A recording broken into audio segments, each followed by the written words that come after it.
Okay, so our little selection process did not work all that great for us here. We don't have a basket and the selection is not too perfect. So we really need to kind of back up a few steps here. So what I'm going to do is drag layer 1 to the trash.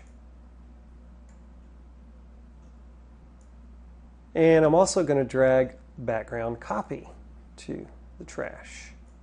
And we'll go ahead and turn the eyeball back on for the background layer so we can see it again. Now we're going to try a new tool. It's the 4th one in the list, and if you click and hold on it, you're going to find the Quick Selection tool. This is pretty cool. You're going to like this. Now with the Quick Selection tool chosen, you'll notice at the top that we have some little icons and then there's a number up here.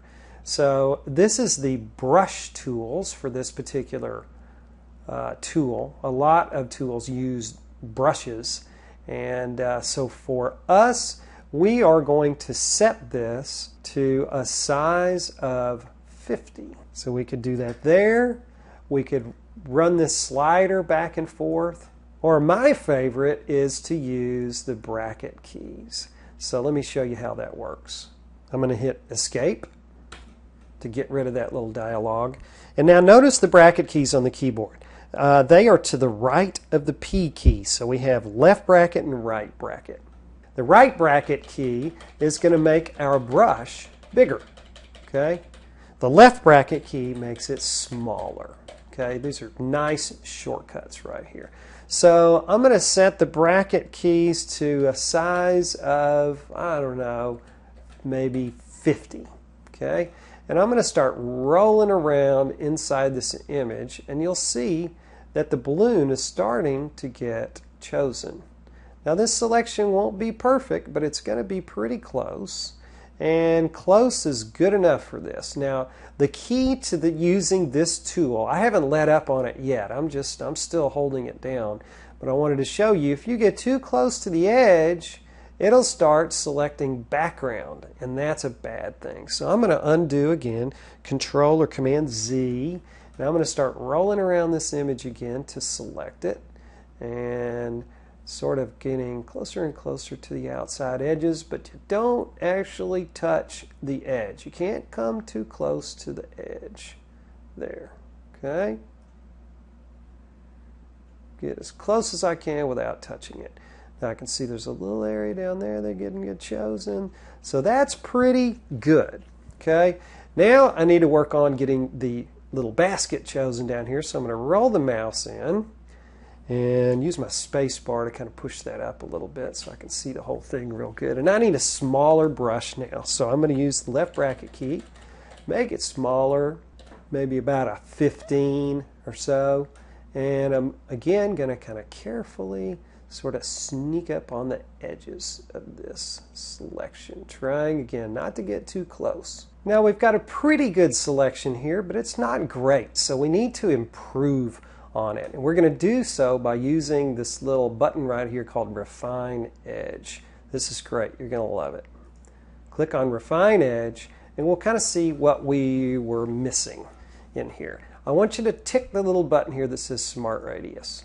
Okay? And if you have a number in Smart Radius, just set it to 0. Just drag this little bar till it says 0. So what we're going to do now, remember before we were afraid to hit the edges, but here we actually want to straddle the edges of this image. We're just kind of going to go around the edges of this, and we're telling Photoshop, hey, pay special attention to the edges of this.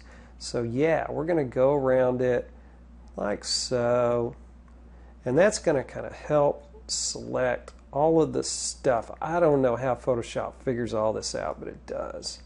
It's just going to help us kind of select all of the area that we want. Now, it doesn't look perfect in here, but don't worry. That's okay. I'll show you a way to kind of work on this. But I want you to work all the way around the edges. Again, I'm holding down space bar, and you're just going to work all the way around right here. And it's really going to do a good job of picking up the edges.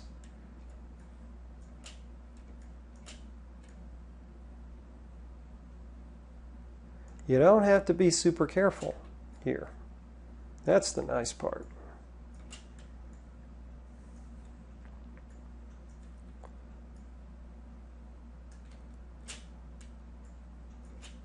You can get all the way around.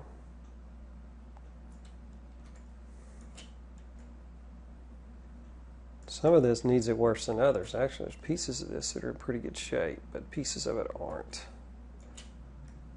We can go right around until we make it all the way around this image.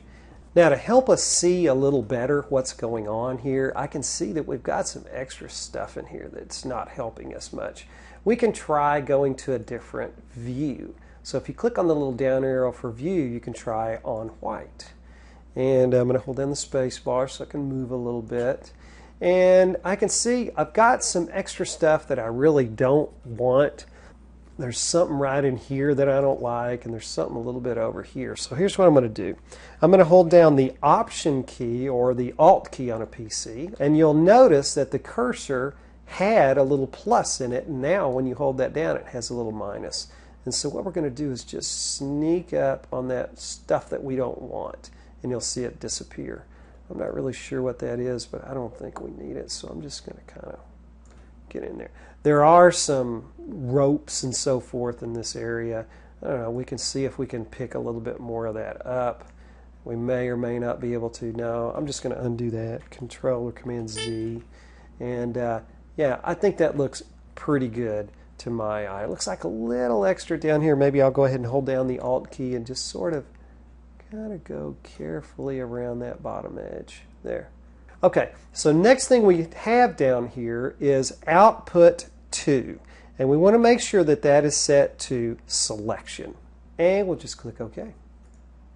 And now you'll see we do have a selection here. It looks like things are not quite cut out really well, but don't worry, they actually are better than you think they are. Okay, so we are going to make a copy of the background layer, so we'll drag it down over the new layer icon, and we'll turn off the layer in the background, make sure the copy layer is chosen, and we're going to cut. Command or Control X and Shift Command or Shift Control V, and it pastes it in place.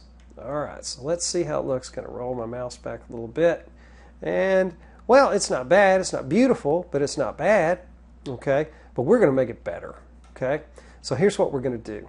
I want to go ahead and turn off the balloon layer because we've got that one taken care of now. We're just going to leave that. In fact, you know what? I think I'll rename it. So I'm going to double click on layer 1 and rename it to balloon. Great. Okay, now the next trick, and this is more just Photoshop magic, is we're going to make it look like this balloon was never there. We're going to make a pure perfect layer. We need to have the background copy layer selected, by the way. And so let's go back up and get our polygonal lasso tool. And we're just going to start clicking and moving around the image. And I want you to go kind of have a loose selection. Kind of go around it. You don't have to be really close to the edges. You just want to make sure that you don't pick up any of that balloon empty space where the balloon was. Okay, so I'm going to go all the way around here. We get right around it. And again, we don't have to click on the first point. We can just hit the Enter key to close the shape. All right, prepare to be amazed.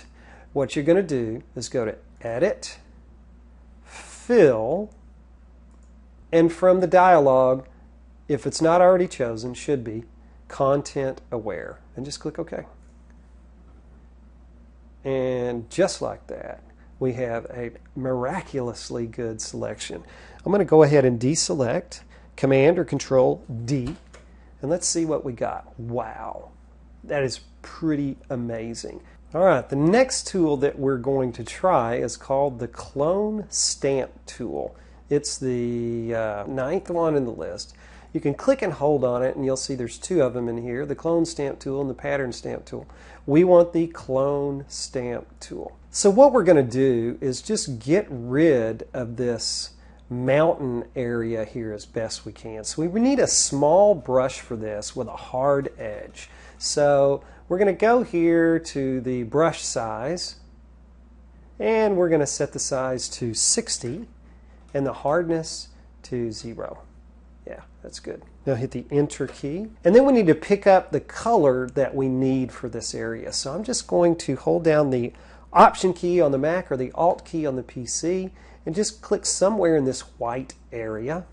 And we're just going to start painting this out in little dabs. We're just going to paint that stuff right in until we remove that area. And now I'm starting to paint in some other mountain in here. So the way this happens is there's a little switch up here at the top called Aligned. And when we have it aligned, that means that it keeps a perfect ratio between where we were and where we are when we paint this stuff in. And so sometimes we'll keep this checked and sometimes we won't. You know, if we want that same piece of white to be painting over here, then we're going to have to uncheck that box for Aligned. So this is not bad. We're getting there, but it's not perfect yet. Now we need to take care of this little area right here. Make it look like that little bump in the clouds was never there. So let's try this now. We're going to go up to the brush dialog again. I want a bigger brush. I'll go back to a 250 size brush and hit Enter. And now we'll come down here and hold down the Alt or Option key and click right on that transition between the clouds and the sky. And then again, we're just going to paint across a little bit until we kind of make that little line kind of disappear. It's still sort of there. I'm going to go ahead and click Non-Aligned up here. And I'm going to hold down Alt or Option one more time. And just kind of work that area a little bit. Maybe I'm going to go over here now. I'll just try this spot and just dab it right there. Yeah, looks pretty good. That's exactly what I'm looking for. And that's what I want you to do. I want you to make this look like there was never anything there. Now we may want to take that little piece of a mountain away, but that really doesn't bother me. It just looks like something off in the distance, so I'm okay with it. Okay, we have more healing tools to experiment with. So let's move on to the next tutorial.